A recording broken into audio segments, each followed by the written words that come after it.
Então, vou passar a palavra primeiro aqui para o Sandro, que vai explanar para a gente. Acho que hoje, como estão só 2 pessoas na mesa, não precisa respeitar o tempo de 15 minutos. Se julgar conveniente, pode se estender mais. Bom, boa noite a todas e todos presentes. Primeiro agradecer em nome da usina o convite feito, para estar nesse debate. Para nós é uma oportunidade importante de não só falar das nossas experiências, mas das questões que estamos pensando, não só em torno da questão da autogestão, mas também da luta pela moradia e outras coisas mais. E vindo para cá, a gente vinha com alguns colegas da usina também, alguns companheiros de trabalho que estão aqui. Uma coisa que eu já gostaria de lançar de início, para quem tiver o interesse depois, a gente fala melhor. A usina acabou de completar 25 anos, a gente deixou alguns panfletos na entrada aqui da Casa das Cidades e a gente está organizando uma série de debates justamente sobre essa riquíssima história da usina enquanto uma assessoria técnica junto com os movimentos de moradia, os movimentos populares.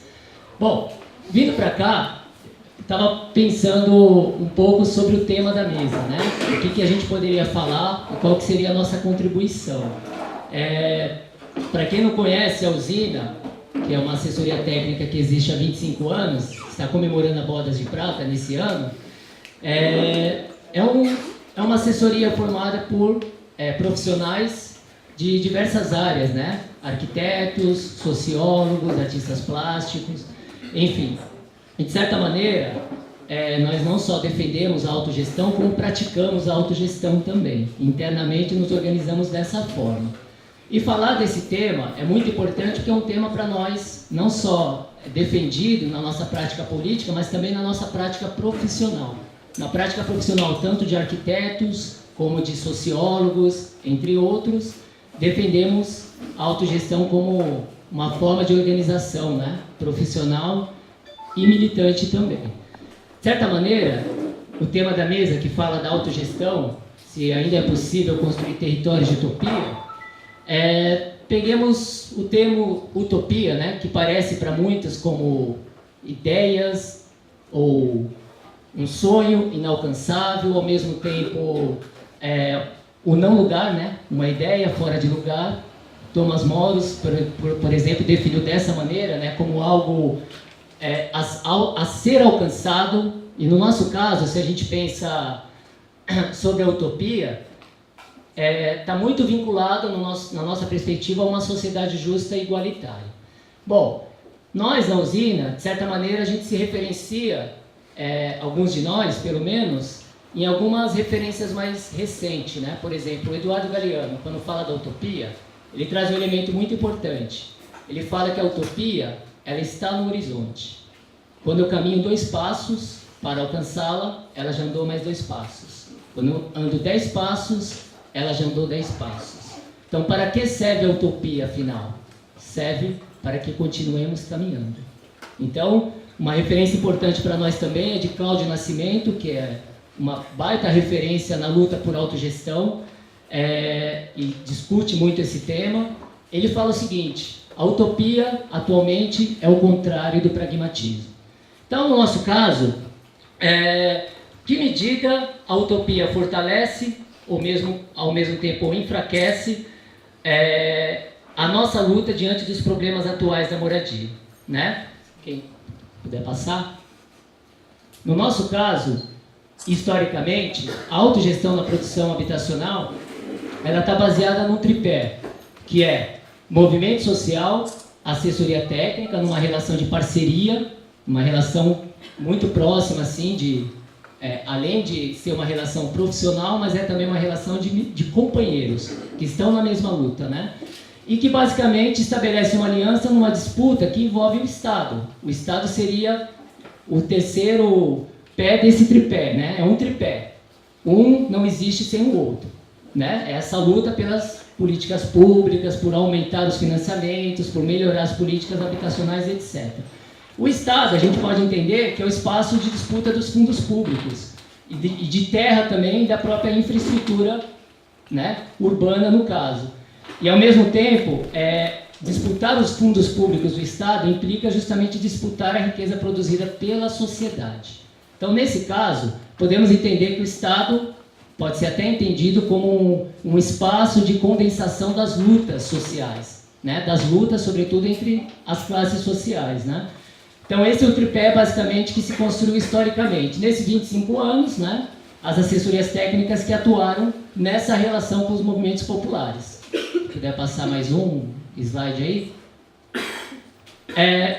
Como é que nós entendemos a autogestão na produção habitacional? Entendemos que há 3 momentos que acontecem, de certa maneira, simultaneamente em momentos distintos. Como isso acontece? Um momento que é o momento de projetar, que é o de conceber.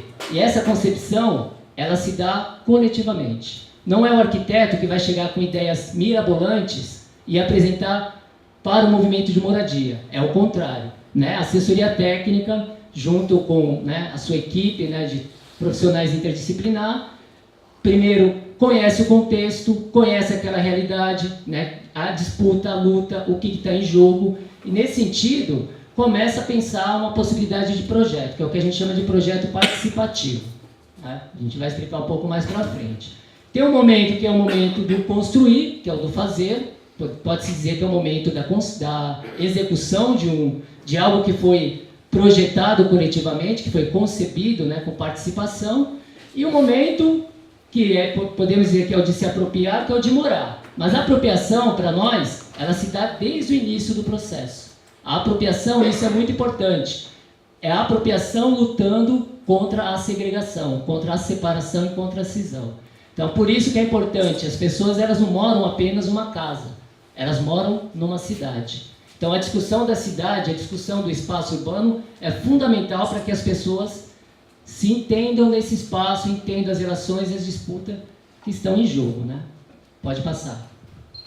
Nesse sentido, a autogestão como prática de transformação, de certa maneira, está presente, né, na produção habitacional, muito reivindicada por movimentos populares, pedindo mudanças, né? Mudanças em que medida?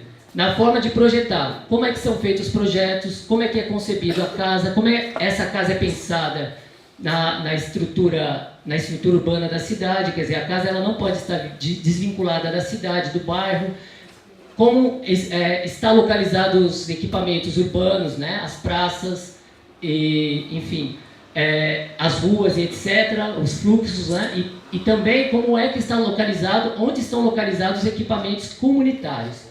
A igreja, né, os espaços coletivos dessa comunidade. Então, a forma de projetar precisa levar em consideração um conjunto de fatores que não é só a casa, não dá para pensar só a casa. Então, a autogestão ela entra justamente para contribuir em ampliar esse repertório, né, podemos dizer assim, um repertório espacial que é conhecer a cidade, né? Então, na forma de projetar, na escolha do parceiro, quer dizer, a usina, como assessoria técnica, ao longo desses 25 anos, tem trabalhado com os movimentos populares de moradia, movimentos organizados, mas também alguns grupos que estão começando a se organizar, né? Isso é muito importante também. Pensamos muito como é que vai ser organizada as relações de produção, a técnica, a tecnologia, o sistema construtivo, tudo isso é pensado conjuntamente com o movimento popular, com os movimentos de moradia. Então, entra também o caráter da profissão, né? Tanto de arquitetura como de sociologia, que basicamente é como se a gente saísse, de certa maneira, do nosso métier, né, do nosso padrão, no caso da arquitetura, se contrapondo à arquitetura hegemônica, né, a arquitetura predominante. Né? Como disse certa vez o Mário, né, companheiro da usina, por que os pobres não podem ter uma arquitetura de qualidade? Queremos fazer também arquitetura para os pobres. Não é só o rico que merece uma arquitetura boa, né, de qualidade. E também o diálogo com outras áreas de conhecimento. Então, nesse sentido, só para fechar essa primeira parte e poder avançar, a autogestão, além de uma forma de organização, é uma prática política de transformação, que envolve repensar as relações, reorganizar a forma de trabalho, reorganizar uma série de outras questões. Se puder passar. Bom, como é que as políticas e os programas habitacionais têm se organizado recentemente, né? De certa maneira. Estatuto das Cidades, Ministério das Cidades, sabemos, né? Acho que todo mundo aqui sabe da sua história. O Planab, que de certa maneira ficou para escanteio, depois que foi lançado o programa Minha Casa e Minha Vida. A Lei de Assistência Técnica. Para quem não sabe, a Lei de Assistência Técnica é uma lei de 2008, que prevê a criação, né, de o fomento das assessorias técnicas, mas infelizmente é uma lei que não tem sido aplicada.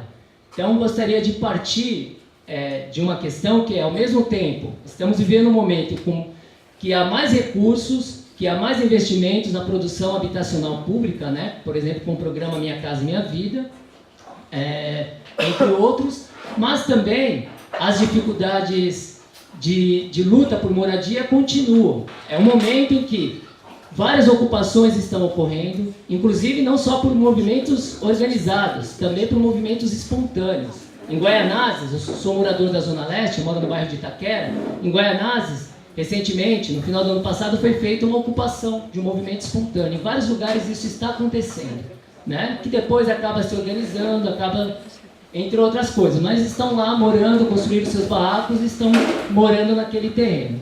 Então, as políticas avançaram em algumas questões, as políticas públicas, habitacionais, mas ao mesmo tempo a gente percebe que o acesso à política não é para todo mundo. É sobre isso que a gente gostaria de tratar aqui hoje, né? Se puder passar. Tem que estar.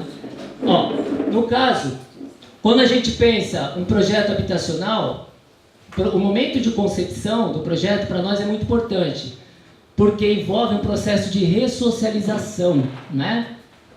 Vivemos uma sociedade que os valores individualistas são muito fortes, resolva o seu problema, cada um no seu quadrado. Então, o processo de luta é um processo de ressocialização. As pessoas acabam aprendendo a se organizar coletivamente, agir coletivamente, agir politicamente. E o projeto, nesse momento, o projeto participativo, ele é fundamental.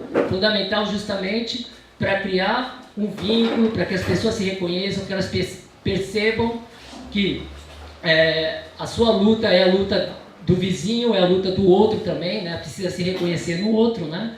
Se puder passar. Nesse sentido, eu trago um exemplo aqui de um projeto que a gente tem acompanhado no município de Açailândia, que fica lá no estado do Maranhão. Por que eu estou trazendo esse projeto? Na usina, o que a gente tem percebido, né? Além de projetos habitacionais que a gente tem começado em municípios da Grande São Paulo, em São Paulo está muito difícil fazer projetos por autogestão, né? Então a gente está com um projeto em Suzano, estamos discutindo em outros lugares também. A gente acabou sendo convidado para fazer um projeto que é um projeto de reassentamento, e esse é um elemento que eu gostaria de levantar. Não há na política pública de habitação uma linha de financiamento para reassentamentos. Esse projeto, que é um projeto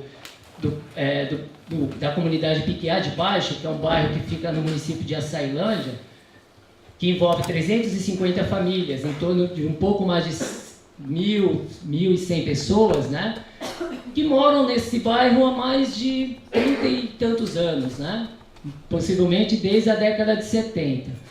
E morando nesse bairro, na década de 80 começou a acontecer o seguinte fenômeno: a chegada de indústrias, né, chamadas de guzeiras, que fazem o processamento do minério de ferro extraído pela companhia Vale do Rio Doce. A Vale, né? Agora a companhia Vale.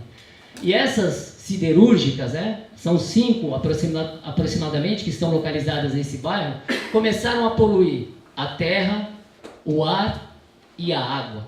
As pessoas que vivem nessa comunidade estão vivendo exatamente uma situação que não envolve só a luta pela moradia, é a luta pela vida. As pessoas estão morrendo com problemas pulmonares.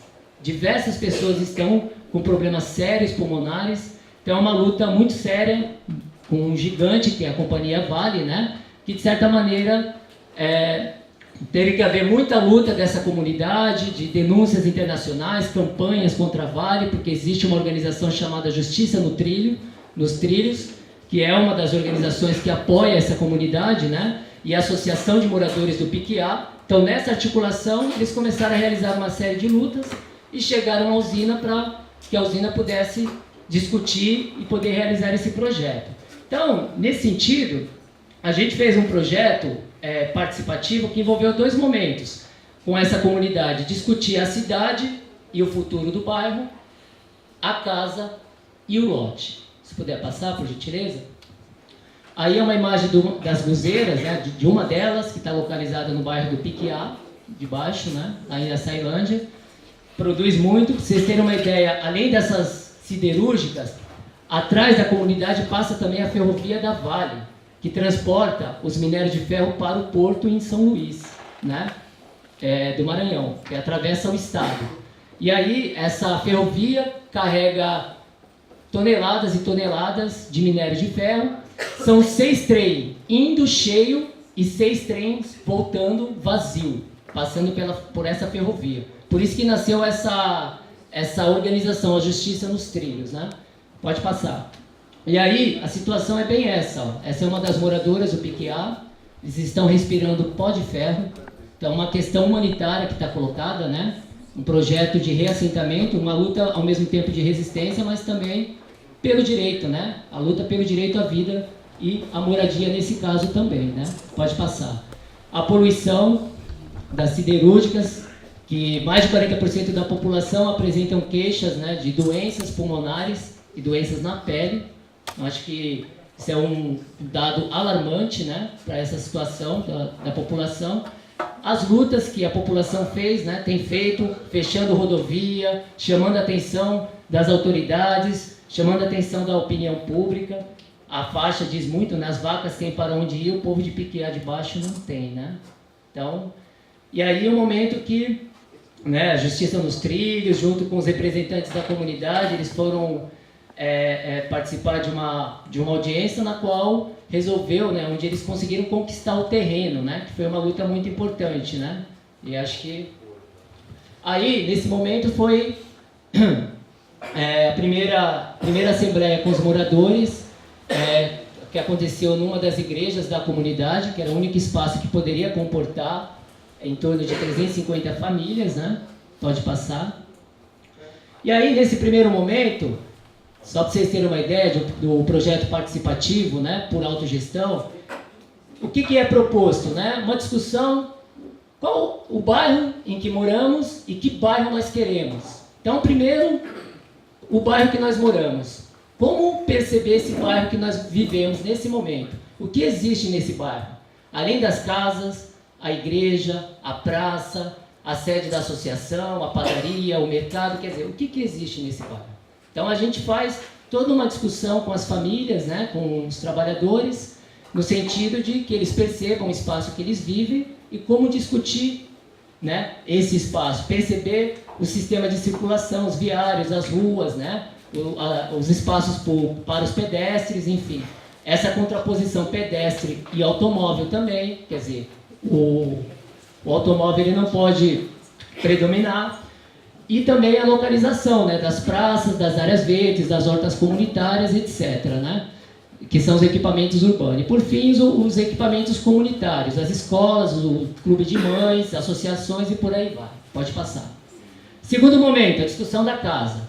Nesse momento, a gente procura exatamente mostrar várias referências de moradia, tanto aquelas que podemos dizer que têm boa qualidade, como aquelas que têm péssima qualidade, para que as pessoas tenham uma referência, né, de onde partir. Elas vão partir, lógico, de uma referência de uma casa, mas é interessante trazer novos elementos. E aí a gente passa a discutir também os lugares da casa, a função de cada um deles. A cozinha, a sala, o quarto, o banheiro, o quintal, né, e nesse momento há uma discussão de gênero, né, as mulheres querem a cozinha maior, os homens querem a sala maior, então a gente começa a discutir, levantar a questão de gênero, a questão também de idade, a questão do idoso, a questão da criança, e por aí vai. A gente vai problematizando, pegando esses elementos como temas geradores. Tema gerador, que é a discussão da casa. Pode avançar. Terceiro momento, a discussão que é do próprio lote. Então, a gente começa a discussão pelo bairro, que é da própria cidade, entra na discussão da casa e depois a gente começa a pensar o lote. E agora? como é que a gente organiza o lote? Vocês já conquistaram o terreno, como é que a gente vai dividir 350 lotes nesse terreno? Sabendo que precisa ter viário, precisa ter rua, precisa ter praça, precisa ter igreja, precisa ter associação. Tudo isso a gente desenvolve com a comunidade. Pode passar. E aí o projeto que foi proposto, né, do bairro, um bairro inteiro que vai ser reassentado. Eu acho que só para vocês terem uma dimensão, com centro esportivo, escola e creche, praça, mercado, né, associação dos moradores, o memorial, que a ideia é que tenha um memorial também lá no canto da luta dos moradores do PQA de baixo. Pode passar. E aí, o projeto, como é que ficou, alguns desenhos, né, das casas, a disposição das casas. Casas com média de 65 metros quadrados. Lembrando que esse é um projeto que foi encaminhado para o programa Minha Casa e Minha Vida. Está na fila da seleção, esperando sair a seleção. E ainda não saiu. Acho que estão aguardando o lançamento do Minha Casa 3. Pode passar. E aí as tipologias. 3 tipologias. Então, muitos desses moradores sairão com casas maiores, com mais qualidade, né? Com ventilação. Então, pensando muito que é uma conquista, né?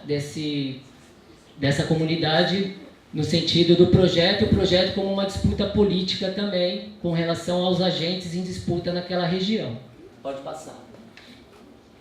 Aí algumas imagens do projeto, ali em cima, no canto direito ali, o memorial, né? A proposta de um memorial, o campo, né?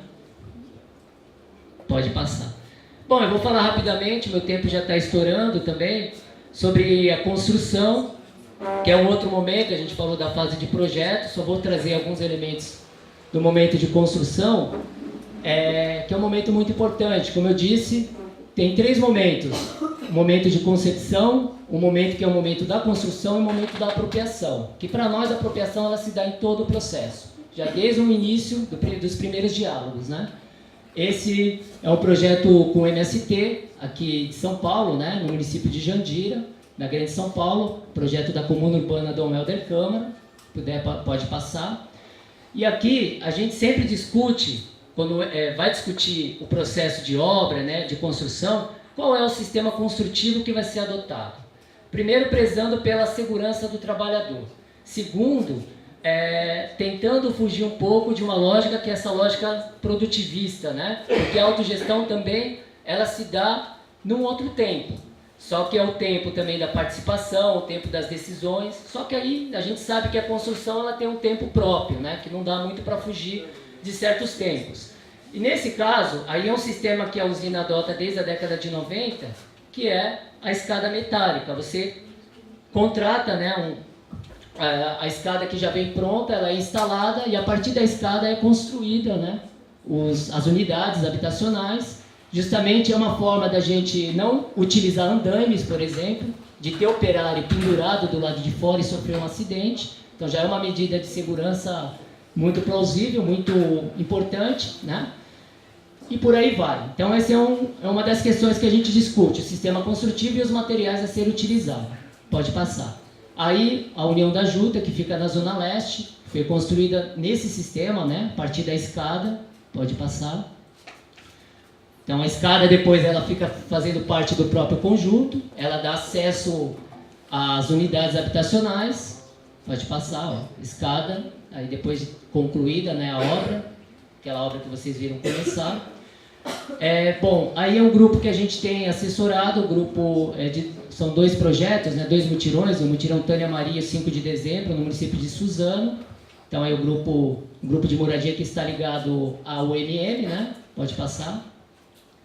E aí é o projeto que a gente chegou com a ideia de teto jardins e tudo mais, muito discutido, tanto a questão do teto para ter acesso, para as pessoas subirem, fazer um churrasco e tudo mais, mas esse projeto ele teve que ser modificado para se adequar aos parâmetros do Minha Casa e Minha Vida. Então, nesse momento a gente teve que deixar de lado, infelizmente, mas foi muito discutido com a comunidade, né, essa ideia do teto jardim. Pode passar. E aí é isso, né? A quadra, a ideia de ter a própria arquitetura, ela resolve uma questão que é muito importante, né? A maneira como os prédios estão organizados, você não precisa murar. A ideia é não murar. A ideia é não se fechar para a cidade, muito pelo contrário, se abrir para a cidade. para que as pessoas não fiquem confinadas, né? Como diz a Teresa Caldeira, antropóloga, né? Cidades de muros, né? A gente tem que começar a derrubar os muros, começar a derrubar uma série de muros que segregam as relações. Então, nesse caso, pode passar, alguns equipamentos que a ideia é que seja utilizado também pelo bairro, não só pelos moradores. A quadra poliesportiva, o telecentro, a lanchonete, o espaço cultural. A ideia é ter também um espaço para uma unidade básica de saúde. Então, é um equipamento público num projeto habitacional. Então, a ideia é que a proposta é que esse projeto seja não só para quem vai morar, mas para quem seja um benefício para o bairro também, para a cidade, né? Pode passar. E aí a gente discute muito, quando a gente está começando as obras, né? Que a gente se pauta também pela educação popular e pelo processo de politização, no sentido de que as pessoas elas vão tomando mais e mais consciência à medida que elas se relacionam, à medida que elas discutem, que elas participam. Então, a gente fomenta a formação da coordenação de obras, a discussão do projeto, elaboração do regulamento de obras, que é feita coletivamente aprovada em assembleia também. A gente propõe a organização das comissões de autogestão e as brigadas de trabalho, que a ideia é de ter as brigadas de trabalho, ou equipes de trabalhos de mutirão, nos dias de mutirão, né?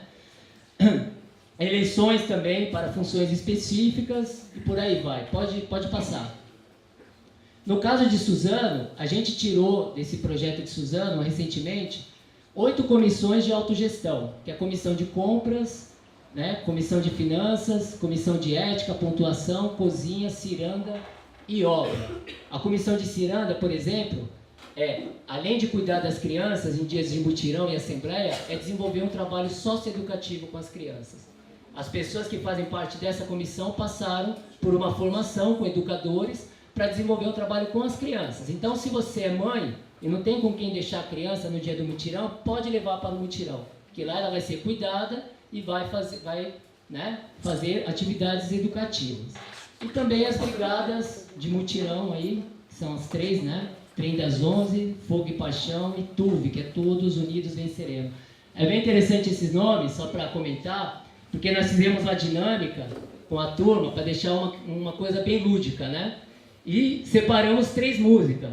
Trem das 11, Fogo e Paixão e uma outra música lá que eu não lembro qual. Só que o pessoal decidiu pôr o nome da brigada, que era o nome das músicas. Trem das 11, do Adoniran Barbosa, Fogo e Paixão, do Vando, né? E a outra música lá o pessoal deixou de lado. Paz e Amor, só faltou isso, né? Então, o pessoal se identificou, né, com a música e deu o nome da brigada. E é essa brigada que vai até o final da obra, né? A gente está caminhando com eles até o final da obra. Só mais um, para já ir encerrando. Vamos passar, esse é o projeto da Comuna Urbana, do MST. Nosso tempo já estourou, só queria falar sobre isso e finalizar a partir daqui, né? Bom, como diz o tema da mesa, né? Se é possível pensar em territórios de utopia, no caso da Comuna Urbana, pelo menos, tanto no começo, na concepção do projeto, Isadora está aqui, que acompanhou, arquiteta, né, companheira, acompanhou o processo do início ao fim. Essa arquitetura, podemos dizer assim, ela representa a forma de organização política do movimento, que naquele momento eles de certa forma, né, eles se organizavam de forma nucleadas, em 13 núcleos. Então foi pensado 13 praças, em que cada praça se tem em torno de 8 a 10 casas e as pessoas podem se organizar, se reunir, fazer um churrasquinho e também se reunir para fazer as reuniões políticas, organizativas, etc, etc. Então, aí é só para vocês perceberem que a arquitetura, como prática política, ela precisa expressar não só as necessidades políticas do movimento, mas também os anseios, os desejos e as expectativas das pessoas. É com isso que nós trabalhamos a usina, né? Então, por isso que eu acho que é muito importante esse tema da autogestão, porque é pela autogestão que a gente tem possibilitado essas coisas. A gente percebe os vários projetos do programa Minha Casa Minha Vida Construtoras, tem muitos projetos ruins, que não tem diálogo com quem de fato vai usar aquele ambiente, que vai morar naquele lugar. Esses projetos chegam prontos, né? Então, a gente faz um processo inverso, que é um processo de começar um diálogo com a comunidade, de ir construindo, de ir ajudando na organização dessa comunidade, junto com o movimento, para chegar a projetos dessa natureza. Se puder só passar aí a obra da Comuna Urbana, né? Pode ir passando, os trabalhadores na obra. Então, algumas imagens. Pode passar. Aí o anfiteatro, foi pensado um anfiteatro para atividades culturais, né? A escola de samba, Unidos da Luna Preta, que eu faço parte dessa escola de samba, que atua lá, que é a escola de samba do movimento, então. E aí os operários, trabalhadores, enfim, também mutirantes. Pode passar. Bom, eu acho que é isso, eu só gostaria de finalizar. Pode passar, por favor. Pode passar. Pode passar. Gostaria de finalizar com esses desafios, né? Pensando então a importância da autogestão.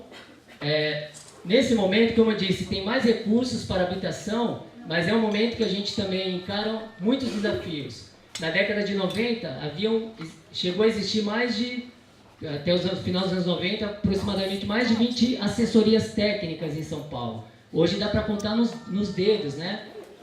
As assessorias técnicas que continuam, né, defendendo essa bandeira junto com os movimentos. Então, isso tem a ver também com a política tem se organizado, né? E aí são esses os desafios que a gente gostaria de lançar, que é lutar por políticas públicas viáveis e estáveis para os projetos autogestionários, realizar projetos mais integrados ao urbano e em áreas mais centrais. Então, isso envolve uma disputa pela localização da cidade. A gente sabe que essa é uma disputa de duelo de titãs, né? Para pautar justamente a questão da centralidade na cidade. O terceiro ponto, fortalecer a formação política, técnica e humanista dos envolvidos nos processos autogestionários. E, por fim, aprofundar a discussão e a implementação da propriedade coletiva. Então, termina a fala, passar a fala para o companheiro, já falei demais, e aí a gente fica aí para o debate. Agradeço a atenção.